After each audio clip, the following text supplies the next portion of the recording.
Bien, buenas noches, colegas. El gusto de estar con ustedes, aunque sea virtualmente. Bien, hoy 20 de abril de 1922 vamos a dar inicio a la primera sesión de la Sociedad Peruana de Endoscopía Ginecológica. Van a ser desarrollados tres temas. Nuestro moderador va a ser el doctor Julio Díaz Pinillos, pero como está con una emergencia, lo va a reemplazar temporalmente el doctor Víctor Figueroa. Como primer Muñoz,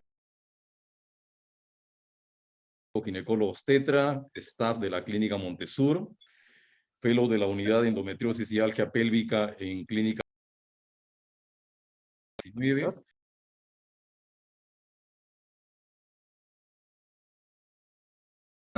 en el 2022. El tema a desarrollar va a ser cómo, cuándo, cómo y a quién. Y va a hablar de ergonomía. El segundo tema lo va a desarrollar yo, que es estrategia y planeamiento quirúrgico, el equipo y su filosofía. Y finalmente, nuestro invitado, el doctor Jerónimo Amado Malinkovich, que es máster en reproducción humana, especialista en cirugía laparoscópica mínimamente invasiva, jefe del servicio de ginecología y reproducción humana del Hospital Nacional del Seguro Social. Bueno, y va a tocar el tema de anatomía quirúrgica, cómo usarla a nuestro favor en el manejo de la pelvis femenina, y va a hablarnos de exposición. Bien, dejo el pase al doctor Rodrigo Muñoz para el inicio de la primera presentación. Doctor Muñoz. Sí, muchas gracias, doctor. Voy a compartir pantalla.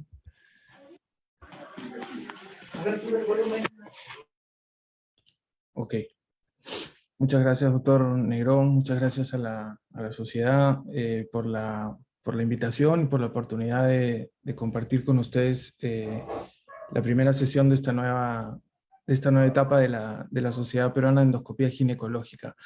Me doy la libertad de hablar en nombre de la Junta Directiva de la Sociedad para comentarles que hemos elegido este tema que pareciera ser muy inicial o muy principiante probablemente, pero nos parece que es como la piedra angular, nos parece fundamental que en la primera sesión se hable de estos temas para que cree como un precedente y que sea la base sobre la cual podamos desarrollar los otros temas también que tenemos planeados para este año. Vamos a hablar de planeamiento quirúrgico, como ya presentó el doctor Negrón, y hablar de planeamiento quirúrgico es, como ya he dicho, fundamental para tener éxito en cirugía ginecológica mínimamente invasiva. Hay que tener 3 puntos, que precisamente son los 3 puntos de los que vamos a hablar esta noche. El primero de ellos es ergonomía. Vamos a hablar del concepto de ergonomía. Vamos a ver en qué consiste todo lo que engloba esta palabra. Sin ergonomía no tenemos asegurado el éxito de nuestra cirugía mínima invasiva. Luego vamos a hablar también de estrategia. También vamos a ver todo lo que engloba esta palabra en el sentido de también el éxito o la búsqueda del éxito en nuestros procedimientos quirúrgicos. Y finalmente, pero no por eso menos importante, yo diría que fundamental, de vital importancia el hablar de anatomía, el entender que la anatomía es también la piedra angular para el éxito de la cirugía mínimamente invasiva. Entonces, cuando hablamos de planeamiento quirúrgico, en realidad estamos hablando del último tramo del camino antes de llegar a sala de operaciones, ¿no? Cuando estamos en sala de operaciones, estamos en nuestro lugar cómodo, estamos en nuestro ambiente, nos podemos desenvolver y desarrollar, nos sentimos muy bien en sala de operaciones, pero el camino que hay que seguir para llegar a sala de operaciones y tener éxito en nuestra cirugía y que nuestra paciente se vea beneficiada al 100% del procedimiento que nosotros hemos decidido hacer, hay que atravesar un camino. Vamos a retroceder entonces un poco para hablar cómo llegamos hacia el planeamiento quirúrgico y ver cuáles son estas escalinatas que tenemos que subir y que tenemos que ir desarrollando antes de llegar a sala de operaciones. La historia clínica detallada definitivamente, como siempre lo mencionamos, es y nunca va a dejar de ser la parte fundamental y la parte inicial y más importante de nuestro examen. Escuchar todo lo que la paciente tiene para decirnos y identificar y poner claramente cuál es el objetivo por el cual esa paciente se sienta delante de mí en el consultorio. Esto se correlaciona con el diagnóstico que vamos a hacer de la paciente, pero no es lo mismo, si ponemos como ejemplo el endometrioma, no es lo mismo una paciente que viene por dolor con un endometrioma que una paciente que viene por infertilidad o por problemas reproductivos con el mismo endometrioma. Entonces, tener claro ese motivo y ese objetivo de la paciente nos va a asegurar también a nosotros el éxito y lo que podamos lograr en nuestra cirugía. Los antecedentes personales, evidentemente, antecedentes familiares, antecedentes quirúrgicos, antecedentes de terapias de reproducción asistida. No es lo mismo operar de un mioma, pongamos el ejemplo de mioma, a una paciente de 40 años que ya tuvo 3 hijos, que operar de un mioma a una paciente de 18 años que está en búsqueda del embarazo. Entonces es fundamental también ubicar a la paciente en el grupo etario, en el diagnóstico, en el motivo por el cual viene esa paciente para poder ofrecer el mejor tratamiento. Los deseos de maternidad, los planes de fertilidad a corto o largo plazo también son un dato fundamental en la evaluación principal de esta primera escalinata antes de llegar a sala de operaciones. El examen ginecológico fundamental parece obvio tener que mencionar el examen ginecológico, pero realmente ¿cuántos hacemos un examen ginecológico concienzudo antes de ir a hacer una ecografía, antes de hacer diagnóstico, antes de entrar a sala de operaciones, ¿no? Y esto combina examen abdominal, combina la especuloscopía, que cada vez ponemos menos el espéculo en nuestros pacientes, sobre todo si vienen por quistes o endometriosis, etcétera, y realmente la especuloscopía por sí sola nos da buena información sobre el diagnóstico y sobre lo que esa paciente necesita también. El examen pélvico, el tacto vaginal, el tacto bimanual, el tacto rectal en las pacientes que lo necesiten también. Y es importante que nos concentremos o trabajemos en protocolizar nuestro examen físico. Incluso tener un formato en la historia clínica donde podamos poner compartimento anterior, compartimento posterior, etcétera. Tratar de protocolizar nuestro examen físico para que no se nos escape ningún detalle también, y además poder luego comparar objetivamente pacientes y saber qué hallazgos del examen físico son comparables para publicar, por ejemplo, ¿no? El examen de las mamas, el examen de los ganglios, no sé si examinemos de todas las pacientes tiroides, pero también nos podemos llevar más de una sorpresa cuando examinemos y veamos que esa paciente que tenía un desorden hormonal o que no podía salir embarazada, resulta que tenía un nódulo tiroideo y se nos pasó por delante, y eso es común, ¿no? Sin embargo, sabemos también, y la evidencia también nos dice que el examen ginecológico es fundamental en la gran mayoría de casos, pero también es insuficiente. No podemos tomar decisiones, ni hacer diagnósticos definitivos, ni entrar a sala de operaciones solamente por el examen ginecológico. Entonces los siguientes pasos también son hacer estudios imagenológicos específicos. Y hablo de imagenología específica porque todos nosotros hacemos ecografía transvaginal convencional en el consultorio, en la sala de ecografías, en el tópico de emergencias, pero hay algunas patologías que no requieren o que requieren una ecografía mucho más allá que la convencional ecografía transvaginal que nosotros hacemos, de rutina. combinar la ecografía pélvica y transvaginal en patologías complejas como endometriosis es fundamental también para complementar toda la información que necesitamos. La evaluación de la ecografía Doppler, lo que llaman en Chile la ecografía extendida en pacientes de endometriosis, y lo que hoy en día se está hablando cada vez más en nuestro medio también, para bien de nosotros y de nuestros pacientes, como mapeo ecográfico cuando se trata de pacientes con endometriosis. Las resonancias de pelvis cuando son necesarias, y la importancia de tener en el equipo quirúrgico un especialista en ecografía, ya sea ginecólogo o ya sea radiólogo, o el radiólogo también experimentado y con ojos entrenados y con expertise para ver resonancias de pacientes con endometriosis. Y sabemos que si mandamos de pronto una resonancia a un centro general de imágenes, probablemente no nos den la información necesaria o la información detallada que nosotros buscábamos en esa resonancia o en esa ecografía extendida. La orden que hacemos también para enviar a nuestros colegas radiólogos o ecografistas también es importante que ahí detallemos, porque muchas veces no solo nos apoyamos en ellos, sino queremos como que ellos nos hagan el diagnóstico o nos simplifiquen la vida, cuando nosotros somos los que debemos guiarlos en el diagnóstico que nosotros queremos hacer, ¿no? Y bueno, evidentemente usar terminología universal, de iota, ieta, todo eso lo conocemos, lo manejamos, y eso también nos permite que hablemos una terminología universal, ¿no? El siguiente paso son, bueno, los exámenes de laboratorio, marcadores tumorales, desarrollo de hormonas, lo que sea conveniente para nuestras pacientes. Y con esto podremos tener un primer acercamiento al diagnóstico, una impresión diagnóstica, y según eso, entonces empezaremos a plantearle a la paciente cuáles son las posibilidades y si tenemos o no la decisión quirúrgica en el caso de ella. A nosotros nos encanta operar. Si estamos conectados a esta reunión es porque gran parte de nuestra práctica la dedicamos a estar en sala de operaciones. Entonces, tenemos que saber qué paciente es tributaria de cirugía, qué paciente no es tributaria de cirugía, que es algo un poco más difícil, me parece.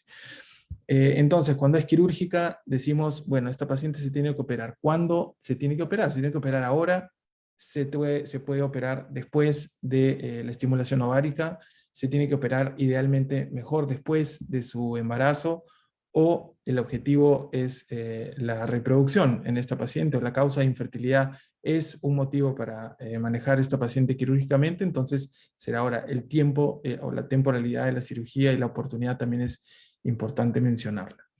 Finalmente, la vía de acceso. Decidiremos si es que la paciente se opera, si es que lo haremos por laparoscopía, si es que lo haremos por vía histeroscópica, si es que combinaremos las dos técnicas, no necesariamente primero la histeroscopía y la laparoscopía, también podemos combinar simultáneamente la laparoscopía y la histeroscopía para determinadas patologías. Istmo-Celle, por ejemplo, es una de ellas. La vía vaginal también es una vía válida todavía. Y la laparotomía la pongo al final realmente porque me convenzo cada vez más de que la laparotomía cada vez es menos necesaria. Cada vez más se puede hacer casi todo por laparoscopía, por histeroscopía o por cirugía mínima invasiva, y cada vez más estamos dejando de lado la laparotomía. Hablo de ginecología general, no ginecología oncológica. Pongo aquí robot, que no es parte de nuestra realidad, pero existe. En algún momento tendremos también robot en el Perú, y entonces también es una vía que debemos elegir para abordar la cirugía de nuestra paciente. Y finalmente, el consentimiento informado es un tema que me parece muy poco tocado, me parece que es, digamos, hasta subestimado el tema del consentimiento informado. ¿Qué le decimos a nuestras pacientes antes de operarlas? ¿Cómo les explicamos nuestra cirugía? A veces cuando nosotros preguntamos a nuestra paciente de qué la operó o de qué se operó, nos dicen cosas como, me limpiaron, me sacaron las adherencias, Entonces, eso dice un poco de cuál fue la información que le dimos a esa paciente y cuán objetiva fue sobre los riesgos, las probabilidades, las complicaciones, las probabilidades de éxito, etcétera, ¿no? Tenemos un formato único de consentimiento informado para cesáreas, para laparoscopías, y en laparoscopía para histerectomía, para endometriosis, para quistectomía, o deberíamos individualizar el consentimiento informado de cada paciente según cada caso.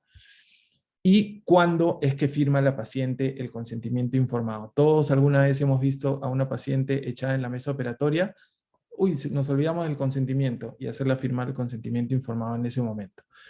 La paciente debería, sobre todo en cirugías complejas, tener ese consentimiento informado por lo menos una semana antes del procedimiento, de tal manera que esa paciente puede leer detalladamente, puede preguntar detalladamente también, y finalmente ir a sala de operaciones con toda la seguridad del caso, tanto para nosotros como para la paciente también. Y finalmente, la luz al final del túnel, que como decía es el lugar cómodo, donde todos nos sentimos cómodos y satisfechos y contentos porque podemos estar en sala de operaciones, pero no podemos subir estas escaleras de 2 en 2, ¿no? No podemos saltearnos el examen ginecológico, no podemos saltearnos el consentimiento informado. Hay que subir una por una de estas escaleras hasta llegar correctamente a sala de operaciones con toda la seguridad, como digo, tanto para nosotros como para nuestras pacientes. Y esto es lo que para mí significa cuándo, cómo y a quién, ¿no? Hacernos todas estas preguntas, hacer este ejercicio, ver en qué no estamos, qué estamos fallando, en qué no estamos tan específicos, y poder no saltearnos estas escalinatas, ¿no? Muy bien, vamos a hablar entonces un poco de ergonomía, vamos a hablar del concepto de ergonomía, qué cosas engloba, y vamos a ver que engloba mucho más de lo que nosotros pensamos, o mucho más que solamente sentirnos cómodos en sala de operaciones. En algunos casos está un poco mal vista la ergonomía, o porque se ve como solamente buscar la comodidad. La Real Academia Española de la Lengua Española define ergonomía como el estudio de la adaptación de las máquinas, muebles y utensilios a la persona que los emplea habitualmente para lograr no solo una mayor comodidad, sino una mayor eficacia. Está demostrado que un médico que trabaja respetando los parámetros de ergonomía tiene menos complicaciones, tiene mayor éxito, tiene mejores resultados operatorios, ¿no? Y me parece que a veces no le damos la importancia que debería a la ergonomía. No hablamos solo de comodidad, entonces cuando hablamos de ergonomía, no hablamos de nosotros adaptarnos a la mesa operatoria que tenemos, o al instrumental que tenemos, y con eso hagamos lo que se pueda y hagamos la cirugía. No, es absolutamente al revés. Es cómo adaptamos todo alrededor para que nosotros nos sintamos cómodos, para que nosotros tengamos el 100% de rendimiento y ninguna incomodidad o ninguna posición viciosa, por ejemplo, pueda interferir con esa eficiencia. Y aquí vemos una imagen clarísima. Probablemente esta sea una de las primeras histerectomías que hizo el profesor Harry Reich en nuestro continente.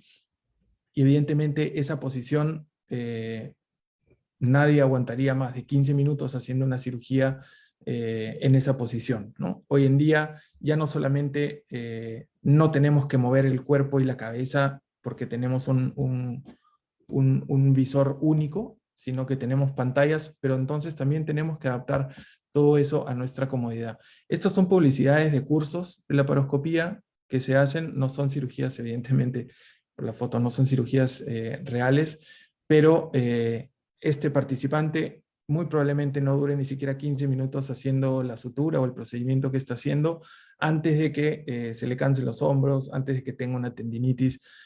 Igualmente aquí, probablemente el procedimiento, la sutura está perfecta que están haciendo, pero evidentemente la ergonomía no solamente causa incomodidad y disminuye el tiempo de rendimiento de este participante o de este médico, sino que también disminuye la eficiencia, disminuye la perfección, que es lo que logramos cuando hacemos cirugía. Y todo esto ya está escrito, o sea, no hay que inventar nada, no hay que descubrir nada, todo está escrito. En el año 2010 ya se publicó esta guía de laparoscopía en pediatría, en la cual se determina dónde van los cirujanos, en la cual se determina cuál es la posición de los brazos en 90 grados en relación a la mesa operatoria, dónde debe ir y a qué distancia la pantalla. Entonces, A veces la pantalla está muy cerca, a veces la pantalla está muy lejos y no logramos la ergonomía perfecta. Busquemos esa ergonomía porque, repito, lo que hace es disminuir complicaciones. Así de importante es lograr la ergonomía en nuestros casos, en nuestros pacientes. Y aquí, este es el ángulo que debe lograr el brazo del cirujano. Este es el ángulo que debe lograr la pantalla en relación a la vista del cirujano. Esta es una foto tomada en la clínica alemana en Santiago hace algunos años, en las cuales podemos ver con toda la tecnología del mundo la ergonomía de los 3 cirujanos, del cirujano principal, del ayudante y también del cirujano que está con el manipulador uterino. Entonces siempre buscar esas posiciones. Hasta la forma en la que se agarra la cámara con la mano está estudiada. ¿Para qué? Para poder permitir que yo esté más tiempo sin cansancio, para que evitar tener una tendinitis, para evitar tener algún cansancio o alguna molestia que pudiera disminuir el rendimiento y no permitirme tener la mejor performance durante toda la cirugía, ¿no? Probablemente si yo no agarro la cámara de esta manera, entonces probablemente voy a durar menos tiempo siendo eficiente en lo que me toca hacer.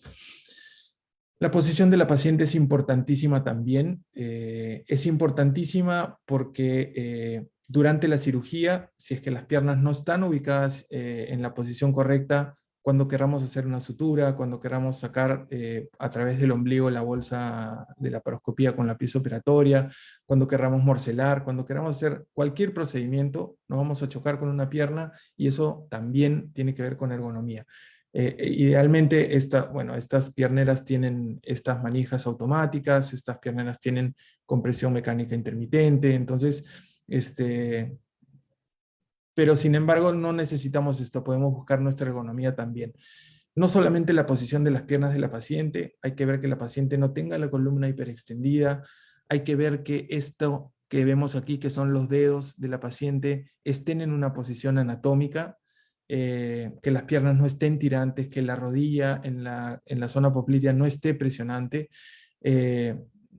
Conozco casos, no sé si todos aquí lo conozcan o sepan de algún caso, pero hay casos de demandas en las cuales la paciente tuvo una cirugía extraordinaria y resultados postquirúrgicos maravillosos, pero la paciente termina con una tendinitis o termina con un dolor en los hombros o en las muñecas y termina siendo un problema médico legal no relacionado a la cirugía per se, sino que una cirugía que dura 3 o 4 horas, una paciente estuvo en una posición viciosa y termina teniendo probablemente hasta una lesión nerviosa. Entonces, hasta eso es importante, hasta la posición en la que se ponen las manos. Esta mano donde va la vía, donde va el pulsoxímetro, tiene que estar en una posición anatómica y no puede presionarse sin que nos demos cuenta con estas manijas o con estas tuberías, ¿no?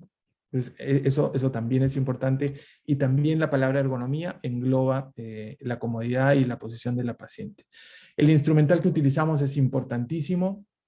No podemos comenzar la cirugía si es que no tenemos el instrumental adecuado. El instrumental adecuado, cuando se usa adecuadamente, evita también complicaciones. ¿Cuándo nos damos cuenta nosotros que el bipolar no funciona? O que el bipolar está mal conectado, o que el bipolar, la máquina no funciona bien. Generalmente nos damos cuenta cuando la paciente está sangrando y cuando pedimos el bipolar y cuando tratamos de cauterizar el vaso que está sangrando en la paciente, generalmente ahí nos damos cuenta que el bipolar no funciona. Entonces, lo ideal sería hacer todas estas pruebas de seguridad previamente a la cirugía. Nos damos cuenta que la aguja de Veress está que no está adecuada o que está fallada cuando la colocamos en la paciente. Entonces, hacer todas las pruebas de seguridad previas para luego, durante la cirugía, no solamente tener el instrumental adecuado, sino funcionando correctamente. Y repito, si es que no tenemos el instrumental adecuado, lo mejor es postergar la cirugía y no entrar y no hacer la cirugía. El manipulador uterino también es un instrumento que amerita que hablemos de él. El que vemos en pantalla es el manipulador de Clermont-Ferrand. Y básicamente sirve para estos puntos el manipulador, ¿no? Yo, en primer lugar, para la exposición de la pelvis, movilizando el útero en todas las direcciones. Esto ayuda a identificar estructuras, ayuda a identificar puntos de referencia anatómicos. Esta copa, que tiene medidas según el cuello y según la talla del útero de la paciente, también nos ayuda a hacer la culotomía. Reducción de lesiones ureterales, porque al hiperextender el útero hacia la cabeza de la paciente, alejamos el uréter, siempre y cuando el uréter esté liberado, esté libre. Evita el escape, este globo evita el escape de CO2 al abrir la vagina, y también a través del manipulador se puede extraer la pieza operatoria. Yo antes, cuando estaba en la residencia y entraba a las cirugías a usar el manipulador, me moría de ganas de estar arriba, ¿no? Porque sentía que el manipulador era como el segundo ayudante, ¿no? Y uno siempre aspira a ser el primer cirujano. Y ahora, cuando me toca en mis casos ser primer cirujano, me doy cuenta de la importancia del manipulador, del cirujano que está en el manipulador. Es fundamental. Sin embargo, y esto es esta es una imagen en la que se ve cómo el útero está lateralizado gracias al manipulador. Nosotros recomendamos que el manipulador sea colocado bajo visión directa por la laparoscopía, ¿no? Generalmente ponemos el manipulador y luego de eso entramos con el neumoperitoneo y hacemos la visión de la pelvis con el manipulador adentro.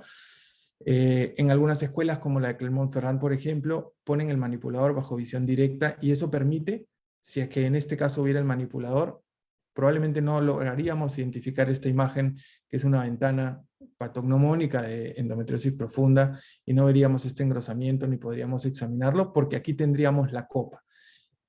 Y entonces también el hecho que no haya manipulador nos permite que el dedo del cirujano que está abajo también pueda identificarnos y poder ver qué estructura está adyacente a esta lesión, para ver cómo abordarla desde alguna de las formas de abordaje. Este video es una cirugía del doctor Negrón, no es un video mío, así que tengo que darle los créditos al doctor. La posición de los trócares también es importante mencionarla, no es al azar, no se ponen los trócares donde uno quiere, sí, aquí más o menos cerca de la espina ilíaca, no, hay un criterio, hay una medida para poner los trócares de la laparoscopía. No en todas las cirugías los trócares se ponen en la misma disposición. En algunos casos, cuando va a haber una sutura, algunos cirujanos prefieren poner 2 trócares aquí, y que este trócar auxiliar esté aquí, de tal manera que la ergonomía del cirujano le permita hacer la culdotomía o la sutura de una miomectomía, por ejemplo, del lecho operatorio. Sin embargo, también, según la ergonomía del cirujano, también se podría hacer la sutura de esta manera, ¿no? Sabemos que en úteros grandes, en úteros globulosos, la manera de facilitar y mantener el mismo ángulo de abordaje en úteros grandes sería que que es el trócar auxiliar, suba hacia el ombligo, y el del ombligo suba hacia aquí, y que podamos hacer la cirugía desde un nivel un poco más alto. Y como digo, que el ángulo se vea como si el útero no fuera más grande, y que podamos hacer también la cirugía un poco más fácil, y buscando esa ergonomía de la que estamos hablando. Y finalmente, la técnica quirúrgica también es importante cuando uno habla de planeamiento quirúrgico. Hoy en día, cada vez más queremos protocolizar nuestros procedimientos, ¿no? Todos tenemos un protocolo mental cuando vamos a hacer una histerectomía, cuando vamos a hacer una cesárea, cuando vamos a hacer una quistectomía. Hoy en día la tendencia, y esto también son video artículos que son libres, todos pueden acceder a ellos, que el grupo de Clermont-Ferrand también está compartiendo sobre la miomectomía laparoscópica en 10 pasos. Quistectomía laparoscópica en 10 pasos, ¿no? Resección de endometrioma o técnica quirúrgica de endometrioma en 10 pasos. Entonces, eso es protocolizar, y de esa manera también, siguiendo paso a paso, teniendo una estrategia general y una estrategia específica según el caso de cada paciente, nos va a permitir también lograr el éxito y lograr lo que queremos lograr, el objetivo final, que era el objetivo por el cual esa paciente se sentó delante de nosotros en el consultorio. Eso es la que yo quería compartir con ustedes. Muchas gracias. Muy bien, doctor Rodrigo Muñoz. Ahora voy a pasar a mi presentación.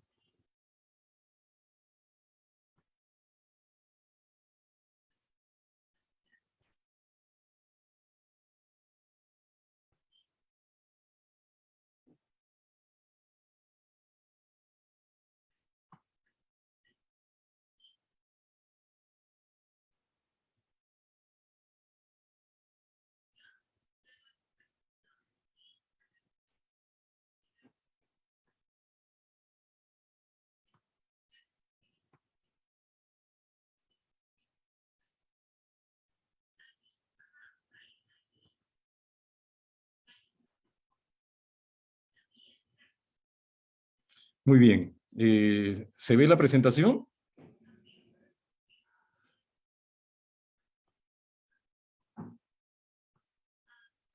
No, doctor, todavía no podemos visualizarla.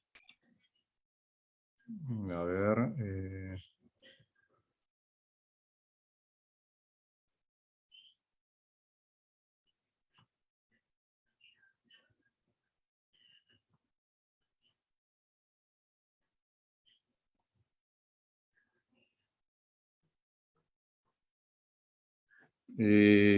¿Cómo? A ver, esto. ¿Se ve o no se ve? No, nada todavía, ¿no? No, todavía no lo podemos ver, doctor. Entonces, ¿qué cosa pasamos si todo estaba perfecto?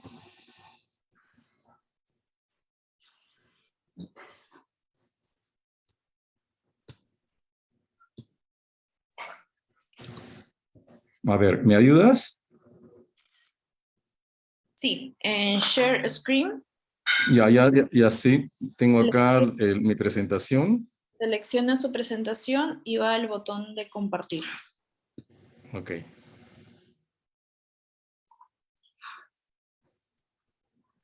Ujú.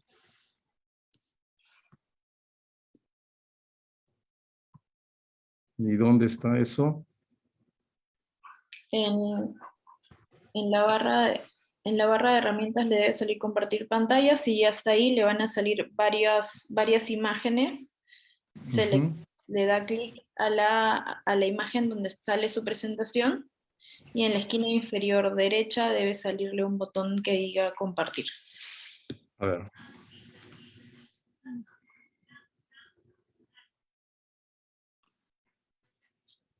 Ahora sí, perfecto, ya lo podemos ver, doctor.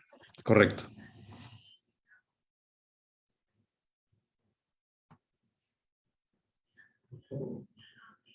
Sí, ¿ahora sí me ven? Sí, ahora sí podemos verlo. Perfecto. Bien. El siguiente tema a desarrollar es estrategia y planeamiento quirúrgico, el equipo y su filosofía. No tengo ningún conflicto de interés. Vamos a desarrollar a manera introductoria el tema de filosofía quirúrgica y el trabajo en equipo. Es muy ambicioso hablar de filosofía quirúrgica. Sin embargo, dar alguna definición al tema consistiría en reflexionar sobre la cirugía, sus métodos, las cualidades que exige a quien la practica y sobre el futuro inmediato de la cirugía. La filosofía quirúrgica presenta dos problemas: el problema del conocimiento y el problema de la acción, porque el conocer y obrar son trama misma de la obra de nuestras manos. Desde el inicio de la cirugía, la obra de la mano se bastaba a sí misma, con unos gestos cada vez más estereotipados y aprendidos y afinados por una larga educación. Con el transcurrir de las centurias, con el sustento de la ciencia básica, el mejor conocimiento del cuerpo humano y el empoderamiento cada vez más de la tecnología, la cirugía cada vez más está dominada por las técnicas. La técnica, por consiguiente, dominada por las exigencias del conocimiento, por una necesidad, por una apetencia incesante de conocimiento. Es la paradoja actual. el cirujano competente convertido en un moderno Sísifo. Del mito de la caverna al mito de Sísifo, donde la roca no es un castigo. La roca es su roca, es la roca el cirujano, es su vida. Subir la roca a la montaña es tomar la rienda de la propia existencia, ser libre, aprender a pensar sin depender de otros. Por eso concluye Camus, hay que imaginarse a un Sísifo dichoso, no a un Sísifo triste que tiene que estar cada vez subiendo su piedra. Por tanto, el gran problema de la cirugía es epistemológico, es decir, un problema de conocimiento. Y no hay un cirujano sin un tremendo trabajo de conocimiento. En 1731, la Peyronie escribía: los grandes cirujanos son tan raros como el genio, el saber y los talentos. El genio es el origen de las luces, es el instrumento universal. Los progresos de la cirugía se deben únicamente a los hombres guiados por este conocimiento. Han pasado la antorcha por todos los vericuetos de nuestro ser.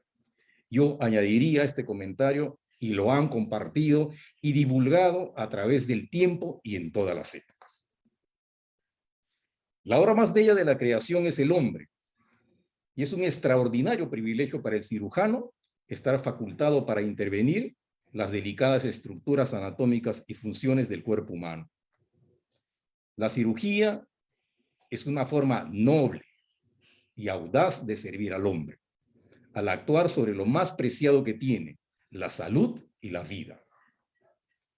La cirugía es ciencia y arte y demanda que el cirujano reúna características muy especiales y bien definidas, como vocación, temperamento, inteligencia, valor, audacia, criterio, destreza manual, fortaleza física, amor al estudio, también bases morales y éticas muy sólidas.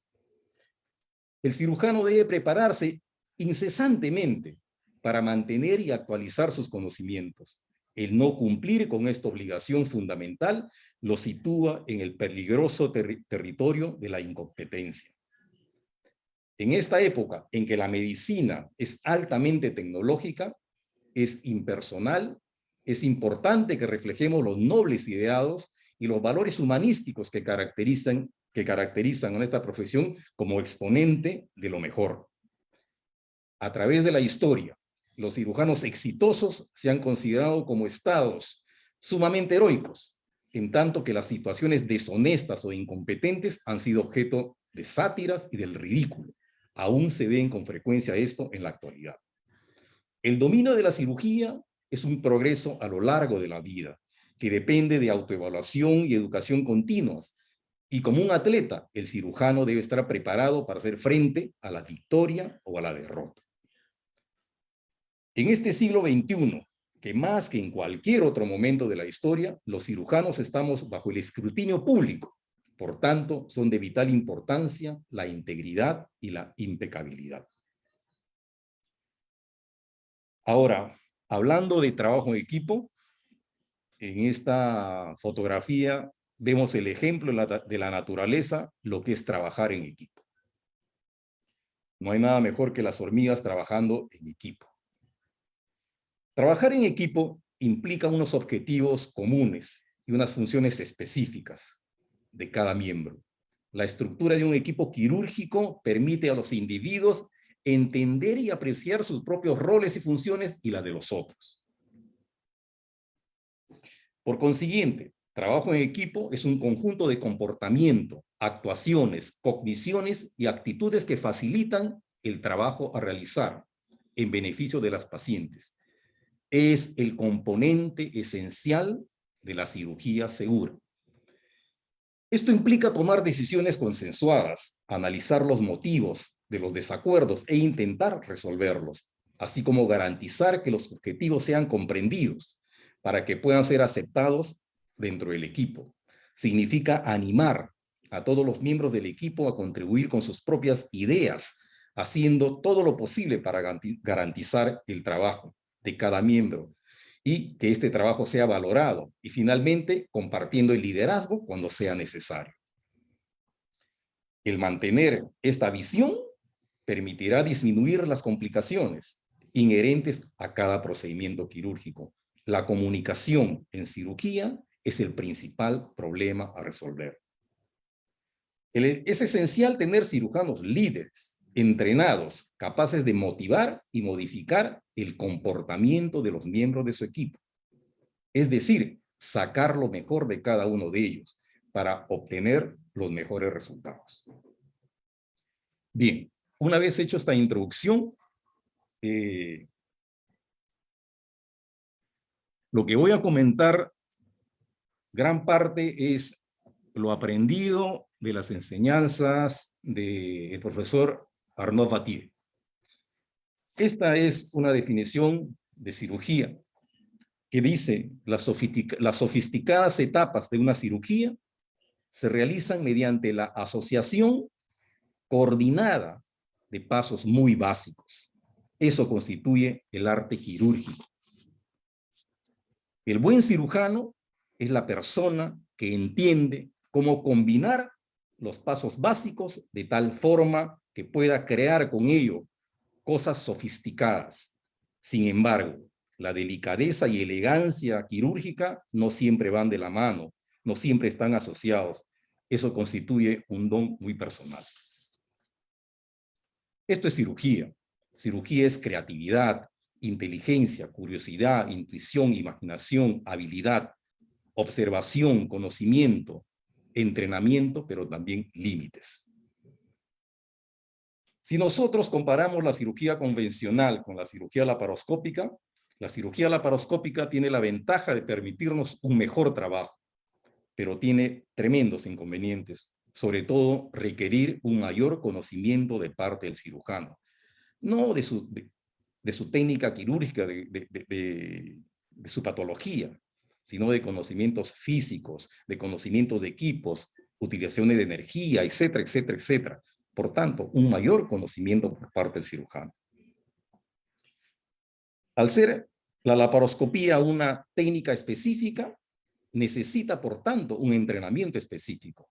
Con la laparoscopía podemos exponer, tener una mejor visión, magnificación, seleccionar y dar forma a la información. Podemos entrenar, podemos tener una estrategia, tener principios de sección, formas de energía a utilizar. Pero tenemos que tener en el cerebro totalmente grabado el conocimiento de la anatomía. Sin eso, todo lo que está alrededor de lo que muestra el gráfico no sirve para nada. La cirugía es 75% cerebral, 25% manual. Por tanto, hay que usar el cerebro y usarlo permanentemente. La cirugía no es un acto manual, sino intelectual.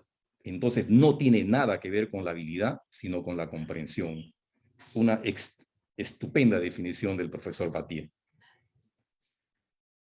Si nosotros comparamos la cirugía convencional con la cirugía laparoscópica nos da una tremenda ventaja, sobre todo visión. Y la visión en cirugía laparoscópica es poder. Cuanto mejor veamos, podemos hacer procedimientos cada vez más complejos. Por tanto, la visión es poder en cirugía laparoscópica. En cirugía laparoscópica, al tener una buena visión, nos permite dar una forma adecuada a la información. Nos permite mejorar y uniformizar nuestra calidad de trabajo. Pero también tiene muchos inconvenientes. Muchos inconvenientes. El doctor Muñoz se ha expresado hace unos instantes sobre ergonomía. Tenemos que saber ergonomía. No solamente es comodidad, sino la utilización de todos los recursos, no solamente en beneficio nuestro, sino en beneficio del paciente. Debemos entender que en cirugía laparoscópica operamos a través de puertos de entrada que son fijos. Por tanto, debemos saber dónde ponerlos adecuadamente en función de cada patología. La cirugía mínimamente invasiva no es cirugía estética. Tiene sus lugares importantes y dónde se debe poner cada trocar en cada patología en particular. Si comparamos cirugía laparoscópica con cirugía convencional, la cirugía laparoscópica no es tan productiva. Hay una reducción de la productividad porque requiere muchas cosas asociadas. Además, la cirugía laparoscópica causa más fatiga que la cirugía convencional. Tenemos que aprender a suturar con cirugía laparoscópica. Tenemos que saber de energía y utilizar las formas de energía. ¿Por qué? Porque utilizar energía en cirugía laparoscópica, sobre todo energía termoeléctrica, es altamente peligroso. Tenemos que tener los conceptos del tipo de tejido que vamos a termocoagular, la difusión que produce cada forma de energía monopolar, bipolar, etcétera, etcétera, etcétera, etcétera. Entonces, debemos estar preparados, como vemos en el gráfico, a estos dos astronautas tratando de reparar un panel solar en el espacio. Están entrenados y por eso lo hacen. Por consiguiente, en cirugía laparoscópica necesitamos de estrategias y reglas, pero no solamente en forma lineal, sino asociadas con la imaginación y la creatividad. De eso se trata también la cirugía. Entonces, el cirujano laparoscópico debe tener siempre la mente abierta. Comprender todo lo que está a su alrededor, no solamente comprender la patología de su enfermedad, porque comprensión significa ser capaz de confrontar los hallazgos clínicos, el estudio preoperatorio, con la situación real vista en el momento quirúrgico, en el momento de la laparoscopía. Eso nos conduce a una estrategia, porque una vez comprendida la situación, debe compararse con los objetivos de la paciente, el consentimiento y sobre todo los recursos locales, que están dados por la experiencia del cirujano, su equipo quirúrgico y sobre todo con qué equipo va a operar. A partir de esa comparación se toma una decisión a medida por parte del cirujano. Como en este caso, ¿no? Ahí vemos un gambito de dama. Un gambito de dama es una figura en ajedrez que nos permite a veces perder una pieza para tener un mayor beneficio. Al final, en este caso, derrotando al adversario, y en cirugía laparoscópica teniendo un mejor resultado quirúrgico. Entonces, la cirugía es una combinación de reconocimiento, control y acción. Repito, reconocimiento, control y acción. ¿Qué cosa hacemos con el reconocimiento? ¿Cómo reconocemos? Reconocemos disecando. Si no disecamos, no reconocemos nada. Si tenemos una hemorragia, tenemos que controlarla. Es el primer paso. Control de la hemostasia, control de la hemorragia. Y la acción se da por los actos de cortar o aproximar. Entonces, estos son los tres pasos básicos que debemos recordar. Reconocimiento se hace a través de la dirección. La hemostasia controla y la acción secciona o aproxima. El reconocimiento es el paso más importante en la cirugía, ya que disminuye la cantidad de incertidumbre antes del acto definitivo. Es la llave de la cirugía. Reconocer la estructura anatómica o la zona de la estructura anatómica que estoy interviniendo quirúrgicamente. Al reducir la cantidad de incertidumbre, al reconocer bien las estructuras, voy a tomar mejores decisiones. Va a disminuir el margen del error. Voy a utilizar en forma precisa y limitada la energía que voy a utilizar. Incrementa la seguridad general para el paciente y sobre todo mejora la predecibilidad de los resultados. En cirugía laparoscópica tenemos tres principios de disección. La utilización de fuerzas divergentes, el seguir a las burbujas y sobre todo no irrigar. ¿Cuáles son las reglas en cirugía laparoscópica? ¿Cuáles son las reglas de disección en cirugía laparoscópica? 1. Conocer la anatomía. 2. Usar la anatomía. 3. No perder la anatomía. Aprendemos anatomía en los libros. Reconocemos las estructuras quirúrgicas, observando en cirugía laparoscópica, en vídeos, viendo operar a otros colegas o a maestros. ¿Por qué? Porque durante la cirugía uno necesita disecar. Por tanto, ¿qué es lo más importante? Lo más importante es conocer la anatomía. el conocimiento profundo de la anatomía. Hace más de 200 años, Goethe dijo lo que ustedes pueden leer ahí, tanto en español, en inglés o en alemán. Solo ves lo que sabes, solo ves lo que conoces. Y en anatomía no hay lugar a duda de esa aseveración. Por tanto, debemos tener un profundo conocimiento de la anatomía. Bien, en cirugía laparoscópica tenemos que superar una serie de limitaciones. Había dicho hace unos instantes, hablando algunas cosas sobre ergonomía, operamos a través de 3 puertos de entrada fijos. En cirugía convencional uno puede tener múltiples actitudes. En cirugía laparoscópica no. En cirugía laparoscópica solamente tenemos 3 grados de libertad. Para que tengan una comparación, el brazo tiene 7 grados de libertad. Pero en cirugía laparoscópica solo podemos utilizar 3 grados de libertad. Un Da Vinci tiene 12 grados de libertad. En cirugía de laparoscópica yo puedo entrar y salir, rotar y solamente operar en un plano XY. No tengo otra alternativa. Y con esas 3 condiciones yo tengo que hacer cirugías laparoscópicas complejas. Entonces debemos seguir algunos lineamientos. Uno de ellos es el seguimiento de la línea blanca. En nuestro caso, en la pelvis, la línea de Tolt. Seguir las burbujas, el efecto champán del gas que utilizamos para producir el neuroperitoneo. Utilizar fuerzas divergentes, tracción, contratracción, divulsión, y tener siempre este principio importante: la grasa es tu amiga. Muy bien, vamos a ver algunos ejemplos. Seguir la línea blanca.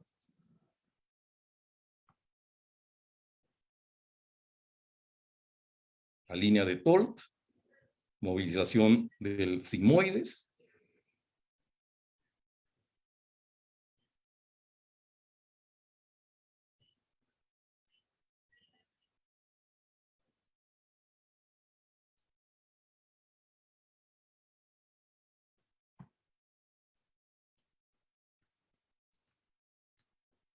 Bien. El segundo efecto importante, el segundo artificio importante que tenemos en cirugía laparoscópica es el seguir las burbujas, el llamado el efecto champán. Acá algún ejemplo. Podemos ver ahí la disección de un uréter. En cirugía laparoscópica no creamos planos de disección, seguimos el plano de disección, y eso lo hacemos a través de seguir las burbujas. Otro ejemplo, en la mesopelvis, disecando el uréter.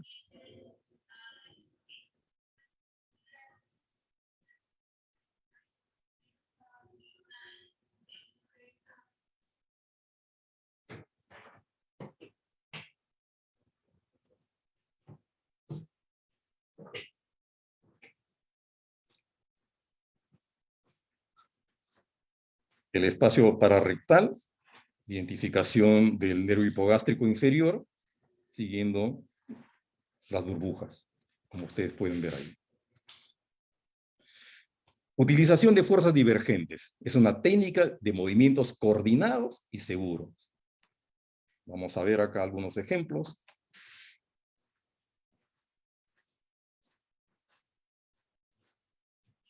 Una neurolisis, tratando de no lesionar muchos nervios.